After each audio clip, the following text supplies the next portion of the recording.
it is so important to know what you're measuring. And it's not only applicable for application security, just for everything in cybersecurity. For example, that the number of vulnerabilities that a team has open, let's call it application security vulnerabilities, is at least constant. So one can say that's a good sign, even if it's going down like on a slow base. You would say, hey, things are going down, risk is going down, we're happy. But then he's saying, who's to say that they are actually not solving the vulnerabilities that should be solved? So even though they are solving vulnerabilities and things are going down, but some of these vulnerabilities have a very long age, and we all know it's just a matter of time before hackers can exploit that. So then the meantime to remediation, once a vulnerability is known versus the time that an attack might happen, there's a very strong correlation to that. He's saying let's be extremely careful with what we're measuring, because it gives you a false sense of security. Welcome to the season 3 of The Elephant in AppSec, the podcast to explore, challenge, and boldly face the AppSec elephants in the room. I'm Alexander, your host and AppSec enthusiast and growth manager at Escape. Today, I'm joined by Irfaan Santoe, a seasoned security leader who has worn many hats, from CISO to global head of application security, and now founder and CTO of RiskApp. Beyond his leadership roles, Irfaan is a dedicated community builder. He leads the OWASP Netherlands Chapter, created the OWASP Security Champions Guide, and co-hosts the Reinvent Security podcast, a live in-person show where industry leaders share how they are reshaping security.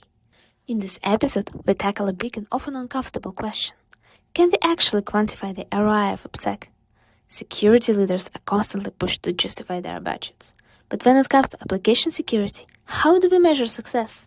Are we tracking the right metrics or just playing a numbers game? And we'll also discuss what are the hidden costs of actually delaying AppSec initiatives and why technical debt is a silent killer. If you ever struggle to prove the value of security initiatives or just want a fresh perspective on AppSec priorities, this episode is for you. If you enjoy this podcast, don't forget to subscribe and follow it on your favorite podcasting app or YouTube. It's the best way to avoid missing future episodes. And with that, get ready to hear Irfan's opinions. Dive right in. Hi, Irfaan. I'm very excited to have you on the podcast. Thank you so much for coming. It's actually a pleasure to hear that someone else from my guests told you about it. That's very nice. I think I talked with some people who are based in Netherlands, and hopefully, actually, I'm gonna move there next year. Seriously, Yeah. excellent, excellent. So that's at least in the plan, and the hope it's going to work out. So I'm excited about. No, excited. You'll have a friendly face over here in Amsterdam. I'm based in Amsterdam, so great. We're having another AppSec professional here in the Netherlands. Yes, or do it. Maybe I'm gonna definitely attend some OWASP meetups. Yes. They're doing in Paris, so I'm looking forward to that. And yeah, for you, it's also a lot of changes. Within this month, I saw you're starting kind of a new chapter. I think you just start in November, yeah. So basically now, and you're transitioning, into the founder mode from application security. So I think in a stealth mode right now. So, but it's a big step. I know it's not that easy, especially like in the beginning when you're only one, or maybe I don't know if you have a co-founder, but it's very hard. What inspired you to take this step? Yeah, Alexander, first of all, thank you so much for having me on your podcast. It's, I think you're doing truly amazing job. It's, within a short span of time, I found you really were able to collect, if I can say, like the brightest minds on application security on your podcast. And I find the conversation very balanced, right? The way that your podcast is happening between, who are you as the person, but also in general, what is AppSec? And then we can also go very deep. So congratulations, first of all, for doing amazing job with your podcast. That is also why I heard this, because I do quite some podcasts across the globe. Mm-hmm. And then it is quite nice for people. It's a compliment for other people to say, Irfaan, you should consider that podcast to go there. That means it's a compliment to you. People are listening and people find it of value. So thank you for having me. A little bit about the change itself, Alexandra. I'll tell you very honestly. I have been a security executive for a while now, right? For multiple companies, being a security leader / CISO. And I strongly believe that every CISO has a soft spot. So there's so many domains within information security, right? Think about just awareness, the human element of it. Just think about cloud security, infrastructure security, network security, application security. Every CISO, I believe, whether they admit it or not, they have a soft spot of what they like. And for me, my soft spot became very apparent that it's application security. So I got introduced to application security where I was working at ABN AMRO Banks, one of the largest banks in the Netherlands. I had the honor to lead a team of 45 security engineers doing security for different dev teams to help them secure by design. And that's where I got really introduced to the concept of application security. I do have a developer background myself, so I graduated as a Master of Computer Science. So I have programmed a lot myself as well. But after that, I went into information security more at the strategic part of it. How do you set up a strategy for your information security? But then I went back into the details and I felt that application security is my soft spot as a CISO, as a security executive.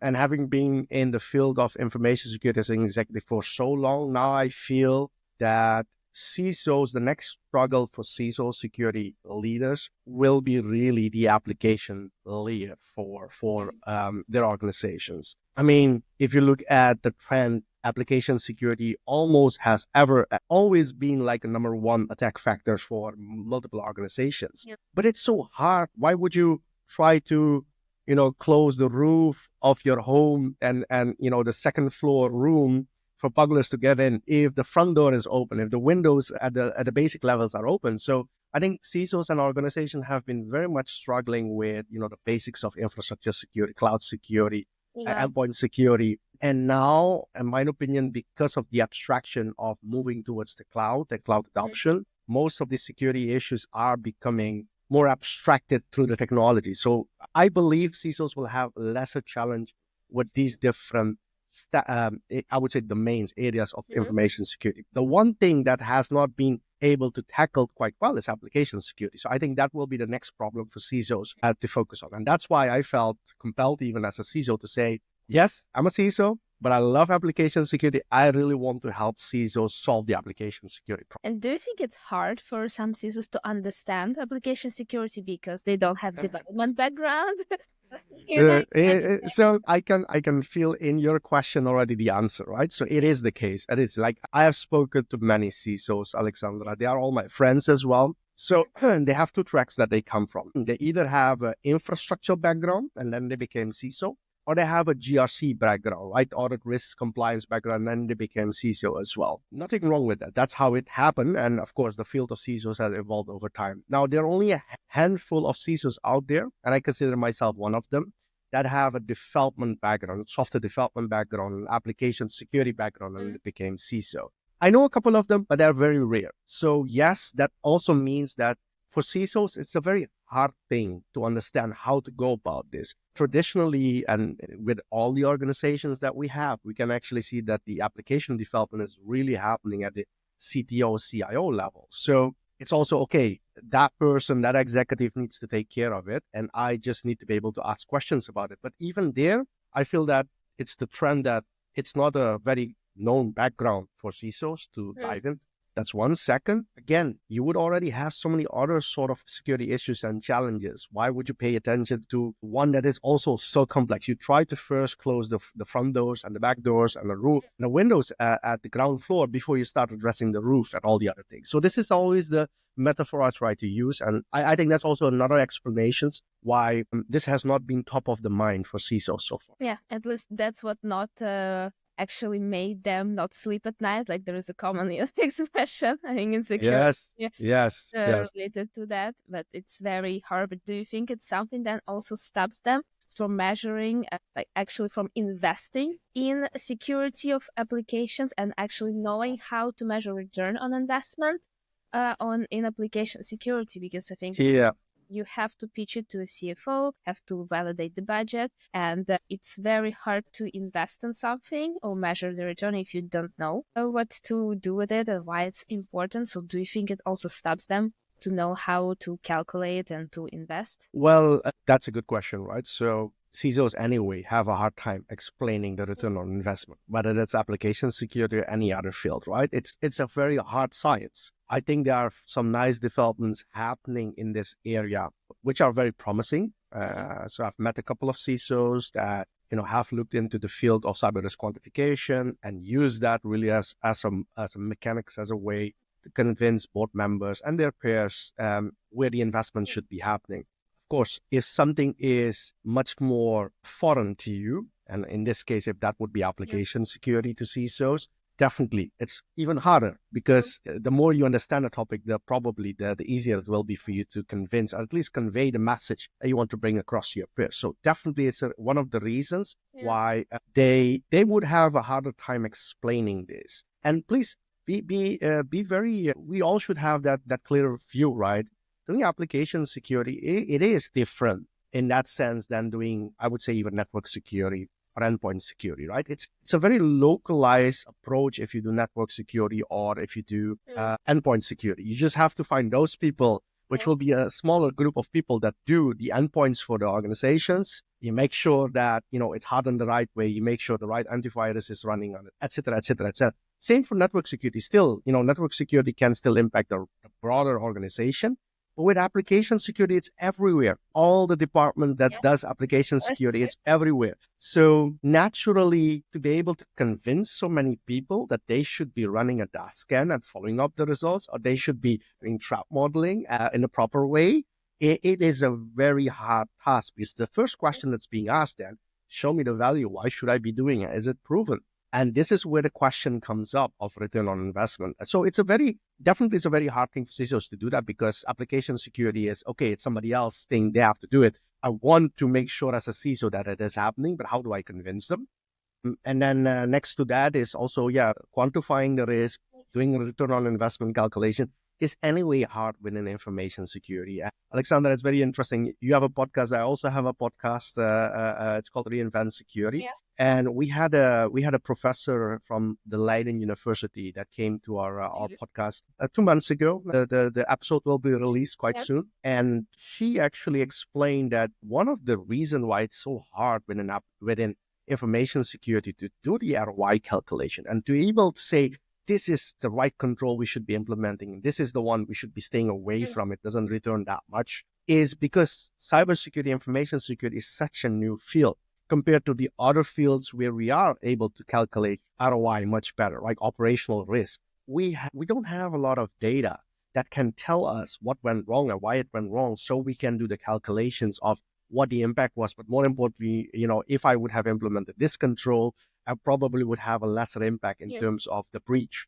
So it's a new field. We have lesser data. So definitely it's also very difficult to calculate the ROI. I do think there are some initiatives happening out there where more and more calculations are being happening. I saw some nice reports from IBM as well that did calculations on. Usually in all the calculations. Yeah, all the calculations. So I do think we will move into a more mature phase of doing the calculation, both for information security and for application security. And then hopefully it will become easier for the CISOs to understand themselves what their team should be focusing on, and then have that conversation with the CTO, CIO, and the board to say, this is why we need these investments.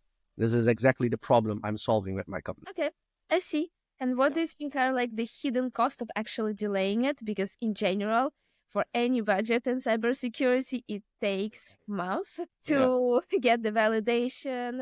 And it's I think one of my guests on the podcast I talk with, she's been trying to get the budget for 2 years. It's a lot. So what do you think is like the hidden cost of actually delaying? Like, luckily, like the company didn't have any breach. Yeah.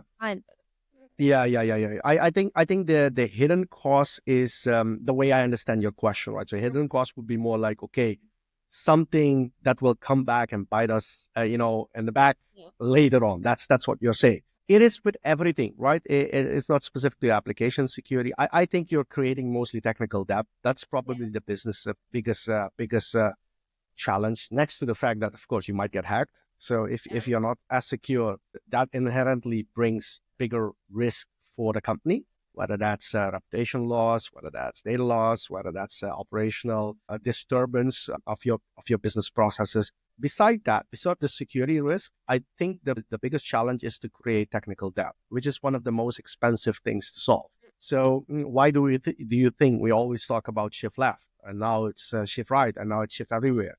Well, why do we talk about it? Because we say once something has gone to production, it is much harder to actually solve it than before it goes to production, because we all have this inherent behavior, Alexandra. You know this.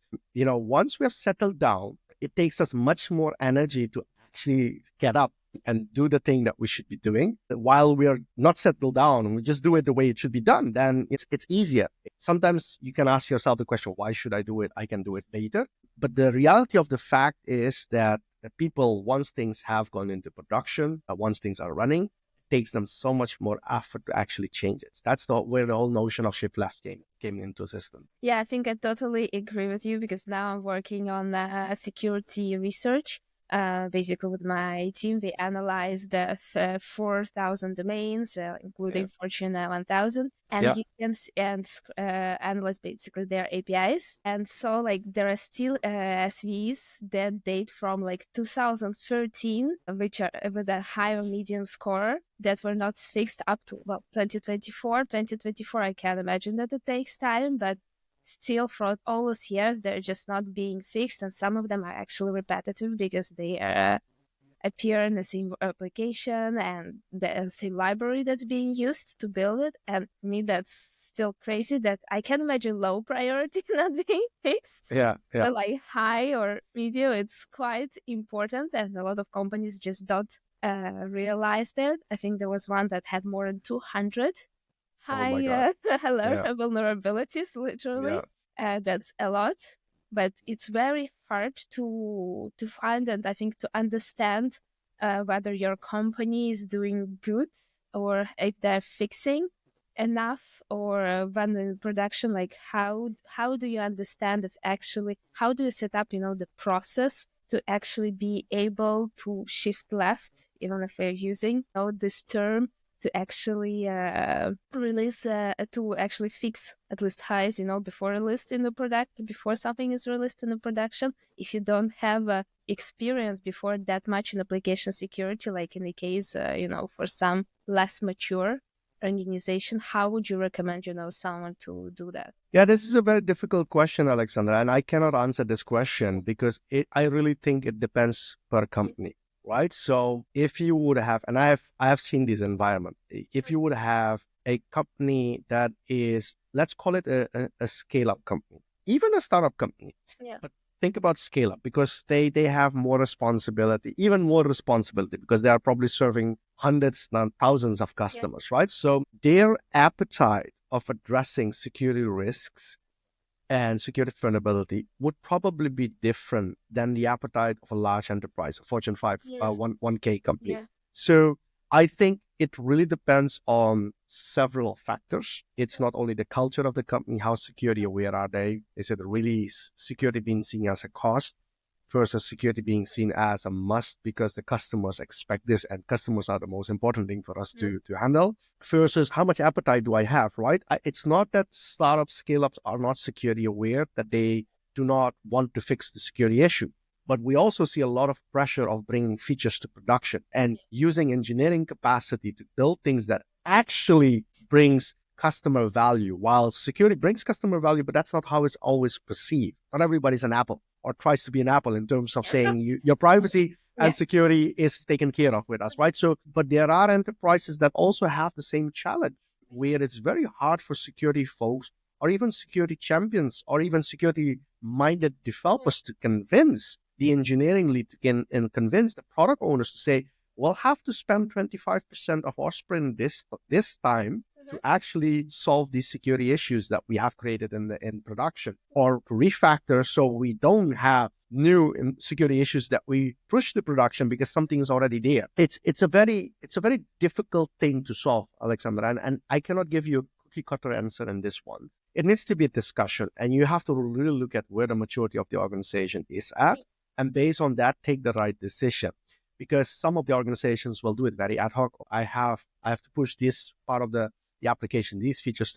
Let's do a pen test. We see what the findings are, solve it, and not do anything in terms of secure by design upfront, right? That's another way of looking at it. And by the way, it is a very commonly used approach. It's very common, yeah. We have pen tested it. We have a WAF in place. Why should I solve this? Like, what is the problem? It is the same argument. And it is very hard, Alexander. It's very hard to convince them that, you should still solve it, because we don't have the objective data to be able to show to them that by not solving it, you're creating this sort of technical debt in the future. Or we don't have the data to tell them, yes, the pen test didn't find it. The WAF will not is there in a protection mode. That's all fine. But still, these are the 5 cases that has been proven in the future that it still goes wrong. We don't have this objective data, mostly as security engineers and security departments, to have that intelligent conversation. And I think this is where I think we can improve. Yeah, for sure. So if I would want to give one answer, if you want to influence this conversation as a security professional, a security champion, or for your CISO office in a more structured way, irrespective of the maturity of the organization, the culture of the organization, use data to have that conversation. That's the best way to convince. I think so. The first step should be implement some tooling that you can actually help you to measure everything, so you can actually easily prove it to your leadership whether or not it's working. I think it's actually good advice for any department.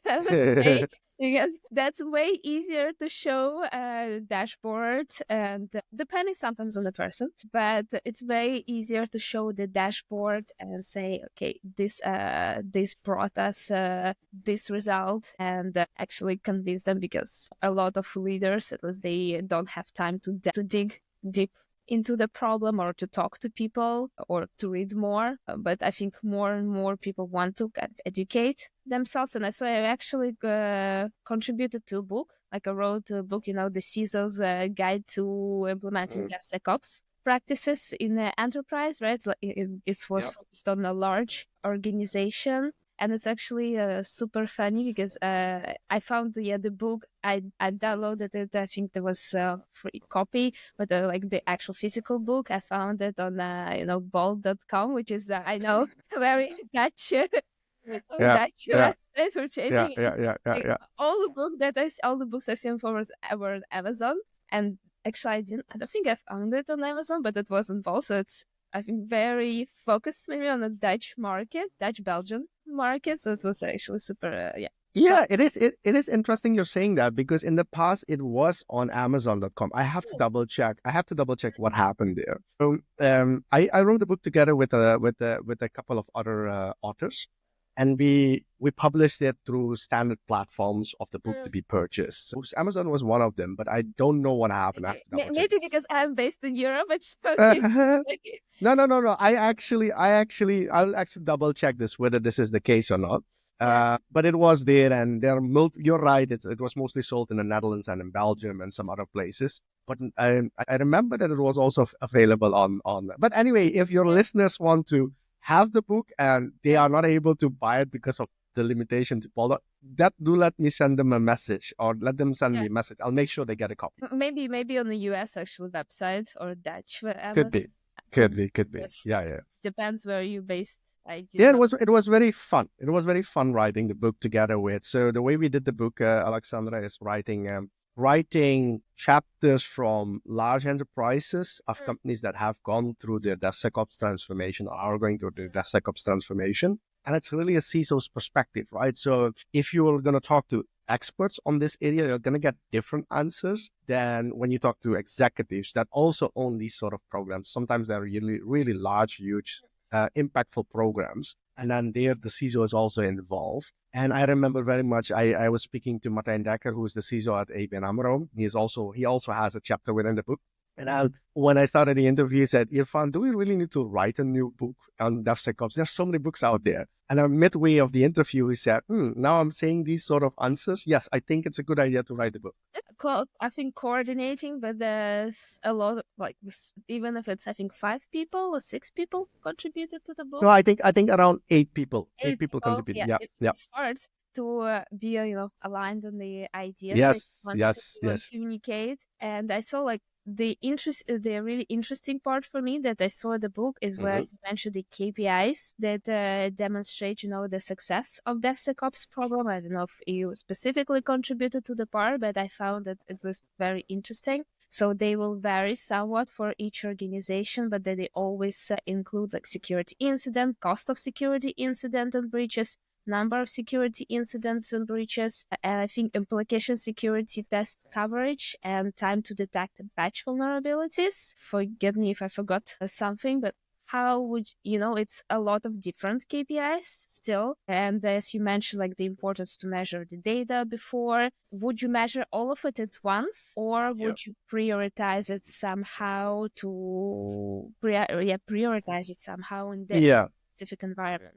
Yeah. No, that's a good point. By the way, I'll elaborate a little bit what that conversation was about. It was really in the chapter from Martijn Dekker, the third chapter. So Martijn, I really respect Martijn. Martijn is really one of the best CISOs I've worked with, I've seen, right? So Martijn referred to a book, and you also asked me, I know that's your podcast, you will also ask, Irfaan, do you have any reference for a book? So there is one book that Martijn referenced to, and I'll have the same book referring to your audience as well. Oh. And of course it's mirrored, but it's called How to Measure Anything in Cybersecurity Risk. It's written by Richard Sainson, and there's another author called Douglas Hubbard. And it was 3 weeks ago, I was in London for a workshop, and I was so fortunate to also be able to participate in that workshop given by Richard. And the whole idea, Alexandra, of what Richard is trying to say is, it is so important to know what you're measuring.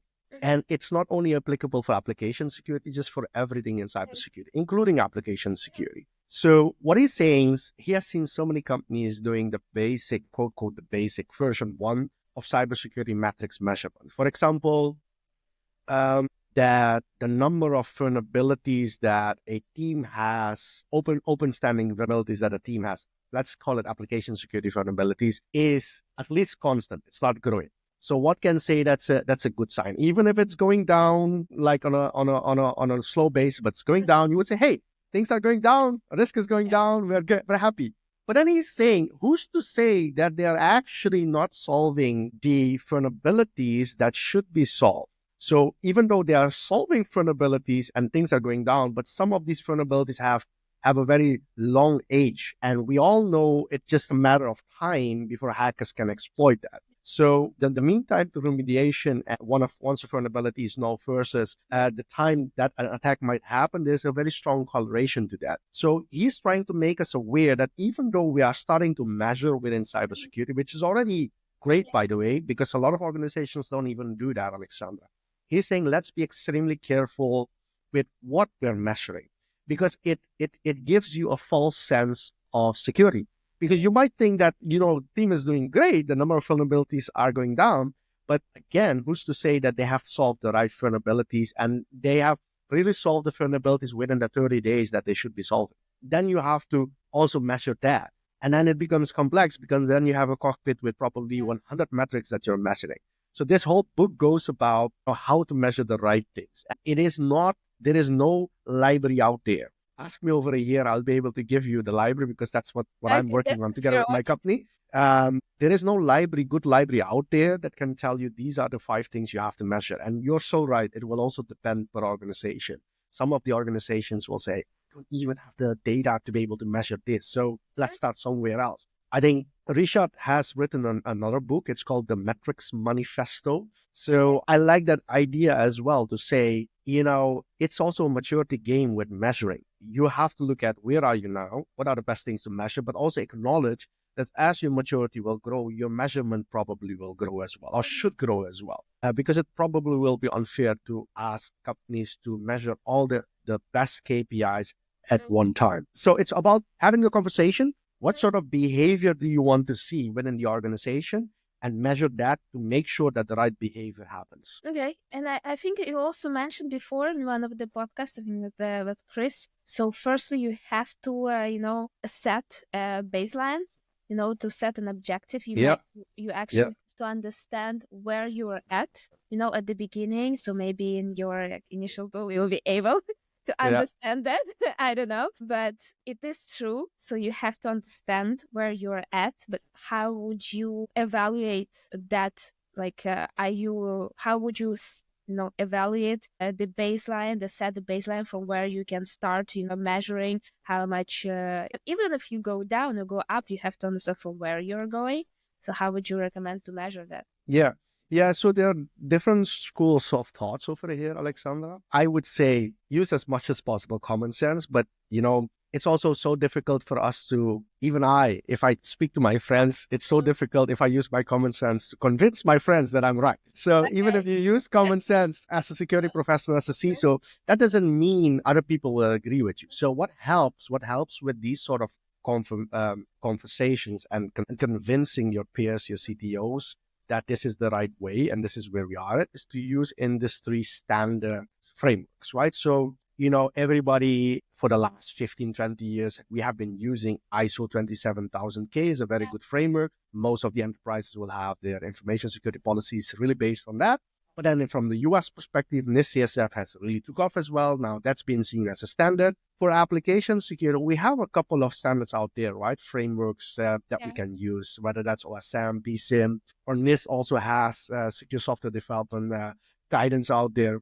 And there are a couple of more, like even OWASP has a couple of other projects that would measure DevSecOps and those kind of things. So I would say use industry-based frameworks, really use that to really honestly benchmark yourself. Where are you at, right? To say, answer those questions, go through those requirements, see where you are at, and then come up with an answer to say, hey, I am at, for this control, this requirement, this control objective, I have only half objective met, or only have 1.5 that I'm scoring according to the model. Now, that would be a good way to start. I think most of the mature organizations doing application securities are using these sort of frameworks to benchmark. And you would know this, right? Whether that's BSIM or OSM, there are very famous frameworks out there. The challenge that I have with these frameworks, they are really maturity frameworks, right? So the same for ISO. If you implement ISO, it doesn't tell you how good you actually are at mitigating risk. It doesn't tell you how efficient you actually are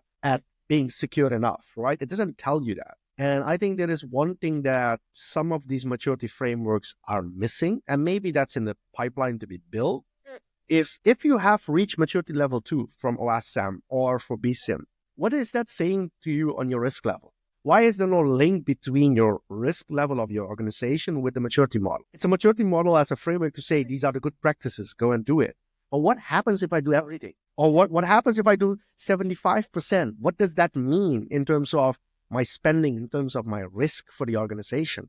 I don't think there are answers out there. Okay.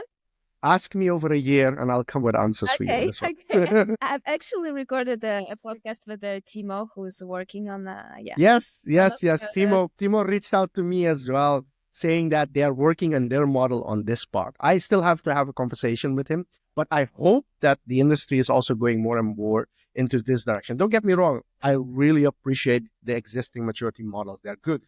I'm also building one for the Security Champions community, right? So I know how hard it is. It's an appeal that I'm doing to the industry to also go from, because why would one wants to become more mature? What is the reason? Is it because we want to say we are 3.5? Is it because we want to say we're scoring as per our industry? There is a goal behind it, right? Why we want to be more mature. Why do you think is the goal? Because for me, ultimate goal, on psychological level, the reason why we want to become more mature is more to reduce stress, because we feel if we're mature, we're less stressed overall. So that's kind of a high-end psychological goal that's tied to it. I guess you see some other reasons why we want to become more mature, more on the technical side of things. Yeah. So maturity for me, and again, every probably CISO, every executive will have their own definition, but every parent would have their own definition, right? So because kids probably also will reach a specific moment, maturities. So what is it that you expect from that maturity? I would say for a organization, especially with an AppSec, it is, I know my risk. I know where my gaps are. I know if I'm not, what the spending needs to be to go to the next level of maturity or risk reduction. I would know what happens if I don't do the spending, very conscious decision, right? If I'm not going to improve on that control, if I'm still taking some of the vulnerabilities to production, I would know. The higher your maturity is, the higher the level of perception is and awareness is of an organization on application security and on information security in general. But also, how fast can you adapt to it? Like, are you also learning? Because cybersecurity, information security is not a static field. Every 2 months, every 6 months, every 2 years, the threat landscape changes. So how do you adapt to that as well?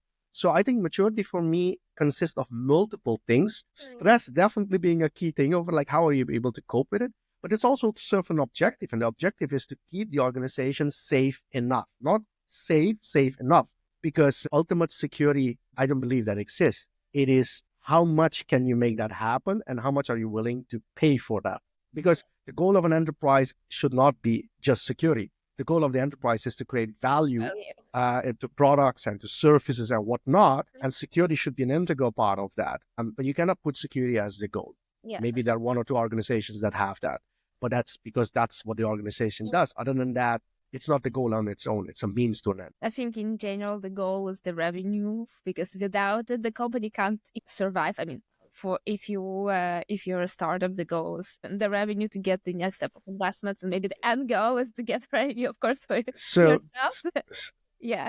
So if you come to Amsterdam, and I'm pretty sure you've been to Amsterdam before. So one of the things I really like about Amsterdam is the bicycles, right? Yeah. So everywhere where you go, there are bicycles. Now, one of the biggest challenge we have in the Netherlands and Amsterdam is that bicycles are being stolen a lot.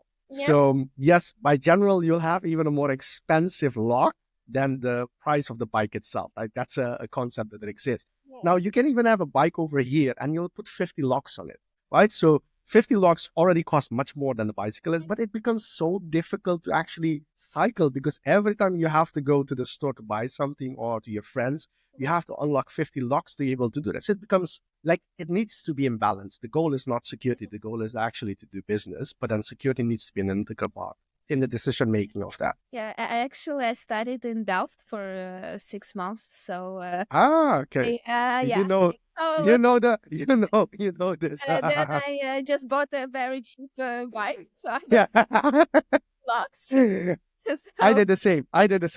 It made things a lot easier, Yes. Let it go. Let it go. Yes. But I think when it comes to organization, you can't just be very cheap in your approach. Yes. Sure. And so you mentioned you work, as well on the OWASP Security Champions maturity model, and there I think at least what I've saw, in the conversations that you had on LinkedIn, is that you're now exploring is how to measure if an organization is truly passionate about security, which is kind of a soft, not skill, but it's very hard to measure. So it's challenging, to quantify. Passion is challenging to quantify, but it's so critical. So could you share a bit about your process there? What are you trying to achieve and why you actually want to measure that? Yeah, thank you. That's a good question. I'll tell you a little bit about the project itself, right? So, we're just creating as OWASP, so it's open source, it's freeware. We're creating a guide for people that want to implement Security Champions program or want to improve their Security Champions program within the organization. And one of the new things we're working on, so we have released the manifesto, we have collected artifacts, we're allowing people to use artifacts so they can start up their program much faster instead of figuring it out themselves. One of the things that we are building now is a maturity model to say, okay, where are you with your Security Champion programs? Where do you want to be? And what are the steps one can take? And the planning is towards the end of 2024 to have delivered the maturity model in a draft. So we have 7 large organizations already lined up that have agreed to test the model and give us feedback. And that will happen in Q1 2025. So we're going to get feedback from really, really mature large organizations, but also somewhat not large organization and mature organization or security champions. And then see, do they understand the model? Is something clear? Is it very hard to measure for them? Those kind of things. Now, to answer your question specifically on be passionate about security, we all do this, right? When we meet people, when we interview people, we also look at it. How passionate is this person? If that's an important trait, and most of the case, it is important, especially when it's an expert field. We have really started to come up with the most simple things, right? So for example, The maturity model has 3 different levels. We are aligning that towards the 3 levels of OSM as well, so it integrates much better with each other.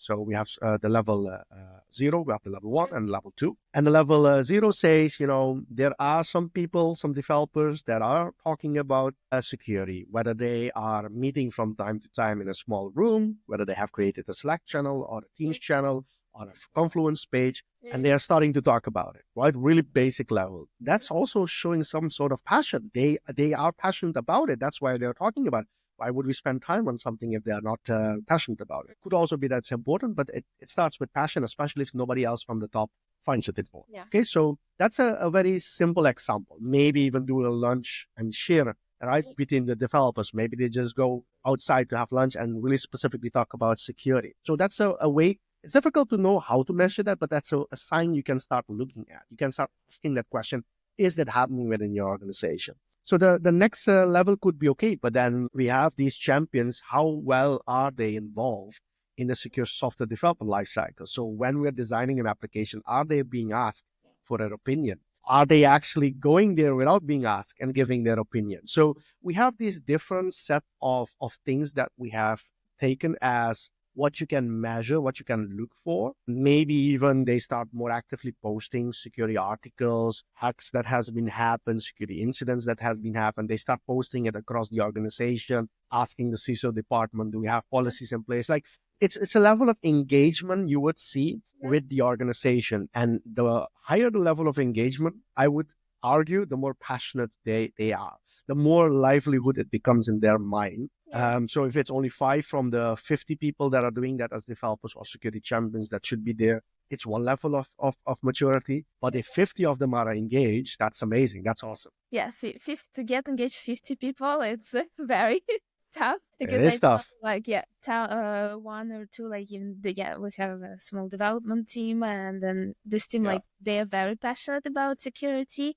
At least based on what you said, if you would have to measure it, it would be like extremely passionate, but also like, do security tooling. So it makes sense because they go to OWASP meetups.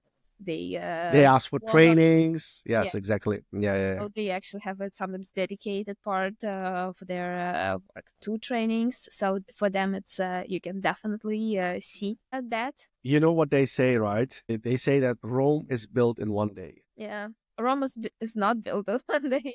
Exactly. It is not built in one day. It takes time for the organization to grow there. Yes. Yeah, it takes, but I think it's something that you can also identify sometimes during the hiring process, at least, if that's something you're aiming for, but I'm not sure how hard or easy it is. And but also like actually when it comes, I had a question. We didn't really touch it before over the KPIs because I think the conversation went into a very fun and different direction. Yeah. But yes. I really wanted to ask that because among the KPIs, I saw application security test coverage.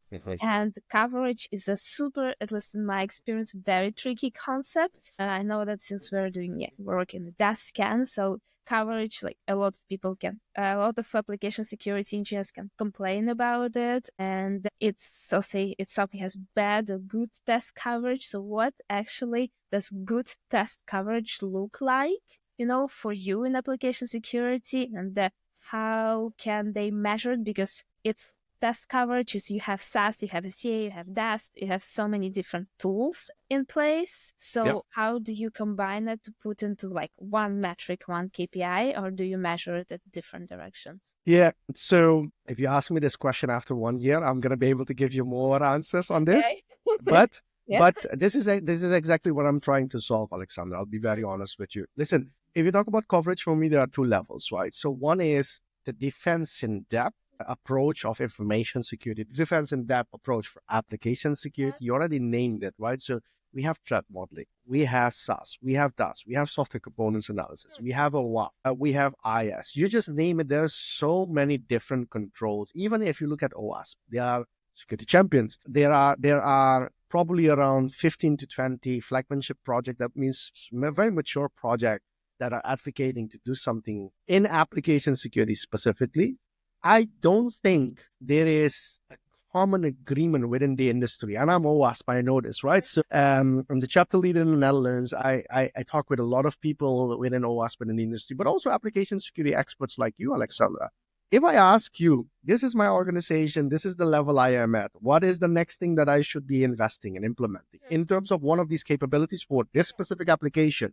If I ask this question to 10 experts across the globe, all of them probably will give a different answer. Or some of them will give a similar answer and some of them will give that. Like, how do you reconcile what is the right thing to do? Why can we not make that objective? And this is exactly where I think we need to go away from that. I still appreciate the expert opinion, but we really need to start trying to objectify through data and measurement, again, really measuring how to advise either the CISO, how to advise the CTO, what the next investment should be in terms of capability outrolling, because it's super expensive to build a new capability, right? So maybe you would have a very small part of threat modeling being done in the organization, but actually institutionalizing threat modeling as a control for all your key application and doing it once and doing it over time, it's extremely expensive. I know this as a CISO, as a security executive, as an IT executive. It's extremely expensive because you're burdening the organization for the rest of the life with that control. Because once you have introduced that control, Alexander, look at dust, right? So your company does dust scans. Once you have introduced the dust scanning process in an organization, who will have the courage to say, dust doesn't work, let's kill it? Because the first thing that will be asked, it doesn't work, but what if we don't do the dust scan and we get hacked? It was you that said that we had to kill dust, so you're now the instigator of this problem. So once you introduce a new control, it becomes super expensive to get rid of it. Because it's a natural behavior of us human beings to say, oh my God, I have to remove this control. What is the risk to me? Oh, I'll not take that call to remove that control because it might save us in the future. So once you introduce, it's very expensive. Now, how are we making those decisions? Which controls to start improving in terms of a new control? How do we make that decision? What is that based on? I don't know. Experts like you and me. But let's be honest, let's objectify it, because if we ask you and me, I'm pretty sure probably we're going to come to different conclusions and answers to the same company, same environment. So I really think this is a challenge. We need to objectify it. And the only way to do that is through data and through benchmarking. And this is, again, a problem that I'm trying to solve with my company. Now, having said that, that's the coverage part of defense in depth. You want to have multiple controls, so if one fails, the other is in place, right? If you still, your SAS scanner did not catch the issue in terms of coverage, talking about coverage, probably you have a WAF that has a rule set that is enabled to protect that. I'm just saying something, okay? Now, in terms of a coverage per control, so take dust as an example, I will be very honest, this is where I, as a CISO, would really trust vendors to come up with the right innovations. And I would even argue to vendors to help us really come with the hacker's mindset. How are the hacks actually being happening? What is the modus operandi of these hacks? And why can we not translate that into unit test or translate that into the testing that happens within the coverage that you're talking about, the technology? I am not an expert on this one, Alexander, to be very honest. I've done a lot of threat modelings myself. I love that. But that's also, again, going back to the hacker's mindset. Like, you're going to think about abuse cases. Based on that, you're going to say this can go wrong, and therefore we need to have controls in place. I think my advice would be to all the defenders out there is also, and I'm pretty sure they're doing it, use as much as possible the hacker's mindset. Go back to say, okay, have you tested that sort of scenario, yes or no? It's about automating as much as possible the hacker mindset. But of course, the hacker mindset is the beauty of it. You cannot automate it. It needs to evolve over time, because if that would be the case, we would have automated our pen tester or red teamers, which is still currently not the case. Yeah, I think there are still a lot of manual pen testing that's happening. Exactly. Needed, yes. Application security yes, program. But I think what you said in the beginning is actually really reminds me of the conversation I had recently when someone told me, like, the reason I like in my community, it's a community of CISOs, people choose the tool that makes them look good. So the reason, they choose something is to make them look good, and it's this, personal soft aspect that actually contributes, like you mentioned. I don't want to replace dust because so it's really more about how like it's a lot about also how you look at the company, what can be the impact of growing potential also within the company, because you've implemented something good and something impactful that you can show for in the long run. And so there is, as you know, there's some questions I ask at the podcast. If the book you already gave advice, what would be your advice, for the young listeners who are just starting in application security? What are top 3 things that you would recommend them to do? Yeah. I think, Alexandra, I'm gonna give them an advice that is very disruptive. So I would even say, youngsters, if you come into the field, first of all, try to find mentors. It's very important. Because application security is not only a hard field, it's also a soft field, right? So if you want to be successful at application security, it's also about winning the hearts and minds of our developers, winning the hearts and minds of our CTOs, CIOs. So understanding that process, that game is very important. But also, I do think application security has been out there for at least 20 years as a field, as a discipline, right? OWASP is already 20 years old. So it tells you how old application security is. And I think that only in the last 4 years, 3 years, something is happening within application security. A lot more people are talking about it. A lot more people are interested in solving the application security, actually solving the application security problem. A lot more vendors are, coming up and rising up. A lot of acquisitions are happening in this field as well. So think about the largest acquisitions in cybersecurity for the last 2-3 years, quite some amazing acquisitions in application security space. So I think something is happening. Now, to the youngster, I would say there is so much noise with an application security, what needs to be done. I would challenge them, come up and challenge the fundamentals that there are in application security. Challenge why, what direction, what context should we actually look and advise organizations to build application security programs, to do application security with an organization. I'm not saying that we're doing the wrong way. Please don't misunderstand me. My peers and my colleagues out there, they have been doing a fantastic job. But I do think there is room for improvement because there is so much noise out there. What needs to be done, Alexandra? Believe me, Security Champions, threat modeling, SAS, DAS, EAS, WAF. Help me name. There are 5 more of them. Login monitoring of application security. Privilege access management on an application lab, probably around 25 of these controls. Even if you look at ASVS has around, I think around 100 basic one controls, and then it goes to 200 of these controls, right? So there is a lot that needs to be done. It's very difficult. Secure coding, this secure training, there's so much that we're advising companies to do. I think people are overwhelmed. What is it that I exactly need to do to help me from A to B in the next 3 months? From B to C in the next 6 months. What is it? Help. I would even say, youngsters, when you come in the game, you have a fresh look. Help us challenge this and help us come up with a more structured approach on how to advise folks how to go about this. Yeah, I think I totally agree that definitely people need to challenge the status quo. Sometimes even during the conferences, not so many people ask questions or go against it. I think there is it's kind of 2 ways, very opinionated people. Yes. And yes. As for more in the background, and I think it's something that is pity, because in that sense, when you don't challenge the status quo, you accept what's being told to you, and also being told to also by a lot of vendors and the ones who have basically the biggest budgets, because they are the ones who can invest. Do everything. Yes. Do everything. Yeah. So it's, I think definitely you should, and you shouldn't be afraid. And I think people really appreciate that. I think people like you who have years of experience, as you mentioned, you really appreciate when there's new ideas, there is just new ideas happening, and potentially it will maybe next big thing. Who knows? Thank you so much, Irfaan, for coming on the podcast and sharing your knowledge with me. It's been a pleasure, and I'm looking forward to releasing it and hopefully meet you in person next year. Yeah, absolutely. And my pleasure being on your podcast, Alexandra. Again, you're doing a great job. Thank you so much for that. Thank you. Looking forward to have a drink with you in Amsterdam. Thanks.